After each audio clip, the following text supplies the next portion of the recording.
गाना। आज 20 सालों बाद रमेश अपनी दुल्हन नैना के साथ अपने गांव के अपने पुराने घर आता है। सभी लोग बहुत खुश थे। रूपा भी अपनी बहू का स्वागत करने में लगी थी।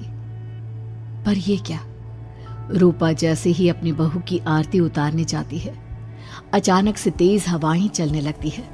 घर की लाइट चली जाती है और आरती का थाल का दीपक बुझ जाता है। माँ, ये सब क्या हो रहा है? अचानक से ये मौसम कैसे बदल गया? अरे बेटा, ये गांव है। गांव में अक्सर ऐसा ही होता है। किसी भी वक्त मौसम बदल जाता है और कभी भी लाइट चली जाती है।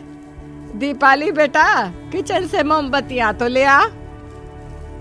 रूपा के कहने पर दीपाली किचन में मोमबत्ती लेने जाती है। लाइट ना होने की वजह से घर में काफी अंधेरा था, इसलिए दीपाली अपने फोन का टॉर्च ऑन करती है और टॉर्च ऑन करते ही उसे महसूस होता है जैसे कोई उसके सामने से गुजरा हो।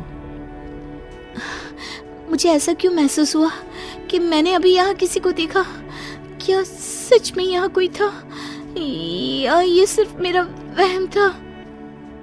अरे दीपाली बेटा, मिले कि नहीं मोमबत्ती? हाँ माँ, बस अभी लाती हूँ। दीपाली सारी बातों को भूलकर मोमबत्ती जलाती है और जैसे ही मोमबत्ती लेकर वापस बाहर जाने के लिए पीछे मुड़ती है तो उसके सामने एक 10 साल की छोटी बच्ची खड़ी होती है। उस बच्ची की एक झलक देखते ही दीपाली डर जाती है और जोर जोर से चिल्लाने लगती है। तभी अचानक से लाइट आ जाती है। दीपाली की आवाज सुनकर शंकर और छोटा भाई पवन उसके पास पहुंचते हैं। क्या हुआ दीपावली बेटा? पापा, मैंने किसी को देखा। दीदी यहाँ पर कोई नहीं है। अंधेरे में वहम हुआ होगा आपको। अब चलो, दरवाजे पर भैया भाभी कब से खड़े हैं। दीपाली भी इसे अपना एक वहम समझकर सबके साथ बाहर चली जाती है, जहां वो लोग अपनी भाभी का स्वागत करते हैं। नैना अपने पैरों से कलश को गिराकर थाल में पैर रखती है और घर के अंदर जाती है। सब घर के अंदर चले जाते हैं। भाभी, मैं आपकी ननद नहीं, आपकी छोटी बहन और फ्रेंड की तरह हूँ। इसलिए कभी भी आपको ये लगे कि भैया आपको सता रहे हैं तो आप उनकी शिकायत मुझसे कर देना। भाभी भैया की शिकायत करे या ना करे, पर मुझसे और माँ से तेरी शिकायत जरूर करेगी। सभी आपस में बैठकर हंसी मजाक कर रहे थे। नैना भी घूंघट किए अपने बिस्तर पर बैठी थी। वो सब आपस में बात कर ही रहे होते हैं कि तभी उन्हें एक अजीब डरावनी आवाज सुनाई देती है और कमरे की खिड़की अपने आप ही खुल जाती है। मुझे इसीलिए गांव पसंद नहीं। गांव में ऐसी ही डरावनी आवाजें आती हैं। मैंने तो सुना है गांव में बहुत सारे भूत भी होते हैं और इस मौसम को पता नहीं क्या हो रहा है। मुझे तो बहुत डर लग रहा है। मैं तो अपने कमरे में जा रही हूँ सोने। बाय भाभी, हम कल बात करेंगे।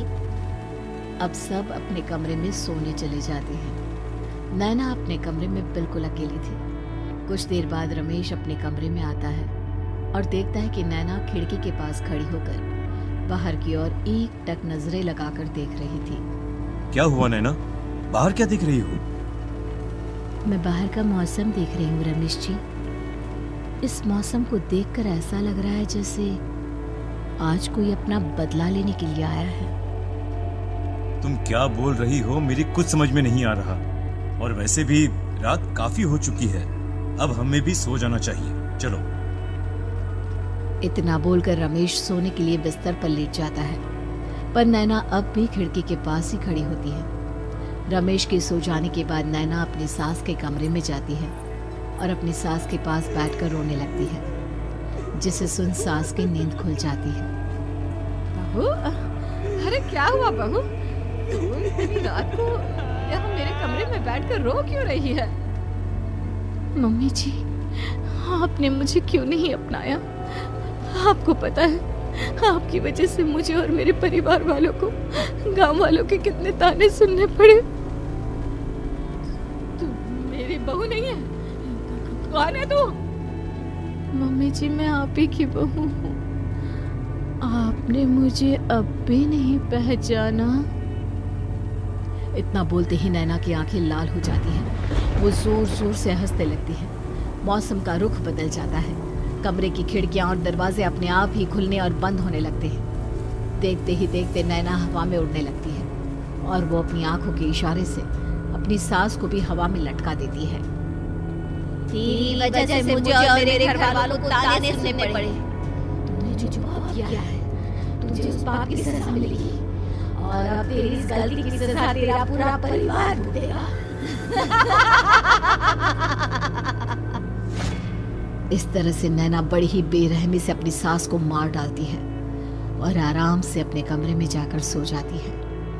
अगली सुबह जब घर वालों को कमरे में रूपा की लाश मिलती है तो उन लोगों के पैरों तले जमीन खिसक जाती है। कल तक माँ बिल्कुल ठीक थी, फिर अचानक ऐसा क्या हुआ रात को कि माँ हम सबको छोड़कर चली गई।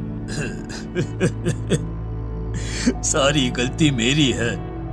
बेटे की शादी की खुशी में मैं ही रात को घर वापस नहीं आया और चला गया अपने गांव के दोस्तों से मिलने। अगर रात को मैं अपनी रूपा के साथ होता तो शायद आज वो हमें छोड़कर न जाती। घर में शोक का माहौल पसर गया था, पर नैना को इस बात से कोई फर्क नहीं पड़ रहा था और ये बात कहीं ना कहीं पवन को भी समझ में आ रही थी। अब ऐसे ही कुछ दिन बीतते हैं और 1 महीने के अंदर ही अंदर शंकर की भी मौत हो जाती है।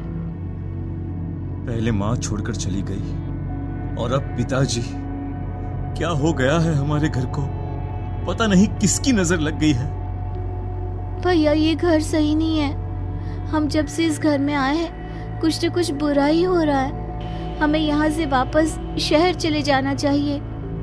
जहाँ रमेश, दीपाली और पवन का रो रो कर बुरा हाल था, वहीं नैना अपने कमरे में बैठी आराम से मेकअप कर रही थी।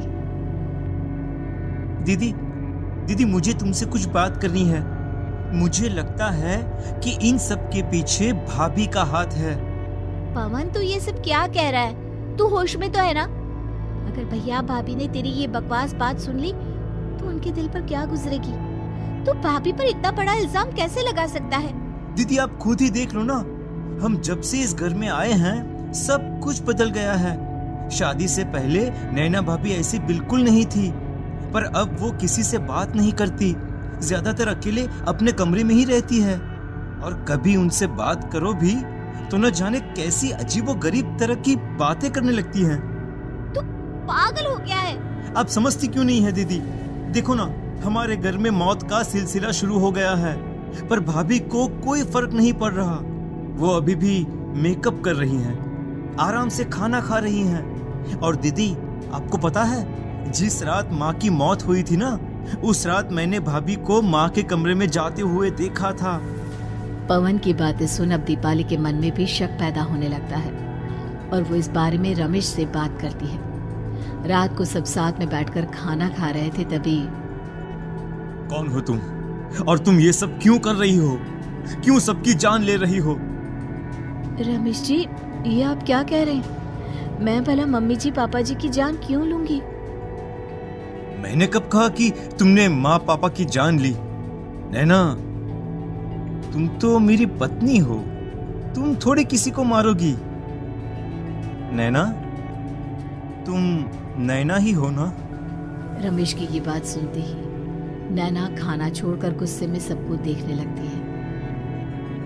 नैना की गुस्से भरी आंख को देखकर तीनों भाई बहन डर जाते हैं। तभी नैना जोर जोर से हंसने लगती है।